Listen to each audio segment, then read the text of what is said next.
মাধবদীর কাঠালিয়া ইউনিয়নে বিএনপির উদ্যোগে সাবেক প্রধানমন্ত্রী বেগম খালেদা জিয়ার দ্রুত সুস্থতা কামনায় দোয়া ও মিলাদ মাহফিল অনুষ্ঠিত হয়।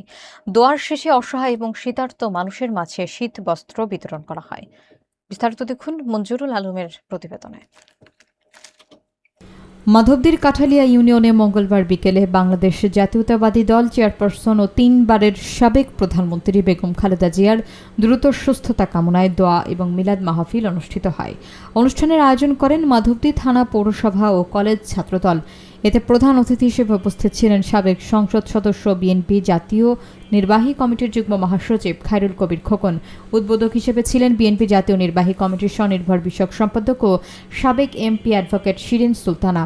বিশেষ অতিথি ছিলেন জেলা যুবদলের সভাপতি ও জেলা বিএনপির প্রশিক্ষণ বিষয়ক সম্পাদক আনোয়ার হোসেন আনু। পাশাপাশি ইউনিয়ন বিএনপির সর্বস্তরের নেতাকর্মী এবং জেলা, থানা এবং ইউনিয়নের বিভিন্ন সংগঠনের নেতৃবৃন্দ। অনুষ্ঠানে সভাপতিত্ব করেন জেলা ছাত্রদলের সভাপতি সিদ্দিকুর রহমান নাহিদ এবং সঞ্চালনায় ছিলেন মেহেদি হাসান রিফাত। দোয়া মাহফিল শেষে অসহায় ও শীতার্ত মানুষের মধ্যে শীত বস্ত্র বিতরণ করা হয়। নেতাকর্মীরা বলেন, দেশনেত্রী বেগম খালেদা জিয়া জনগণের অধিকার, গণতন্ত্র ও ন্যায়ের পক্ষে সংগ্রাম করার কারণে আজ অসুস্থ। তাই তার সুস্থতা এবং দীর্ঘায়ুর জন্য দেশবাসী আজ প্রার্থনায় একতাবদ্ধ। উপস্থিত মানুষ ও নেতাকর্মীরা মিলাদ মাহফিলটিকে শান্তি, প্রার্থনা ও মানবিকতার এক মহাসম্মেলনে পরিণত করেন।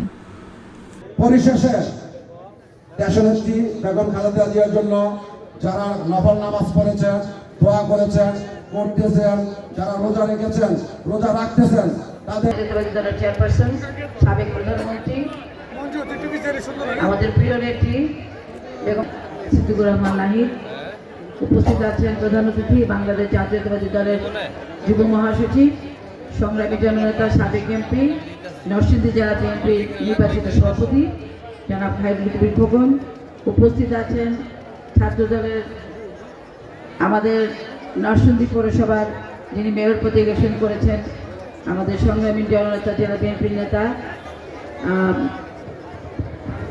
আনোয়ার হোসেন আনু এবং জনগণের অধিকার আদায় না হওয়া পর্যন্ত রাজপথে ঘরে ফিরে যান নাই। যার স্বৈরাচারের পতন ঘটিয়ে 1990 সালের ঐতিহাসিক ছাত্রকরণ অভ্যুত্থানের পতন ঘটিয়ে কিন্তু তিনি রাজপথ থেকে ঘরে গিয়েছেন এবং জনগণ তার প্রতিদানী স্বরূপ তাকে কিন্তু 91 সালে জনগণ তার ভোট দিয়ে তার দল বিএনপি তাকে প্রধানমন্ত্রী বানিয়েছিল। বানান নাই, বানানোর পরে এই দেশের জনগণের কল্যাণে তিনি গণতন্ত্রকে প্রাতিষ্ঠানিক রূপ দেওয়ার ক্ষেত্রে ভূমিকা রেখেছেন, সংসদীয় গণতন্ত্র উত্তরণ করেছেন এবং তিনি আমরা দেখেছেন যে তত্ত্বাবধায়ক সরকারের বিল পাস করেছেন। শুধু তাই নয়, এই মহিলাদের জন্য তিনি মেয়েদেরকে দ্বাদশ শ্রেণী পর্যন্ত শিক্ষা অবদান করেছেন, উপবৃত্তির ব্যবস্থা করেছেন।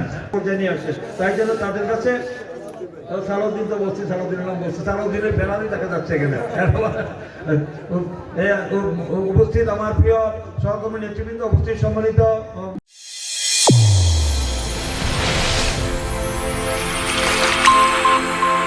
চ্যানেল A1 হৃদয়ের স্পন্দন।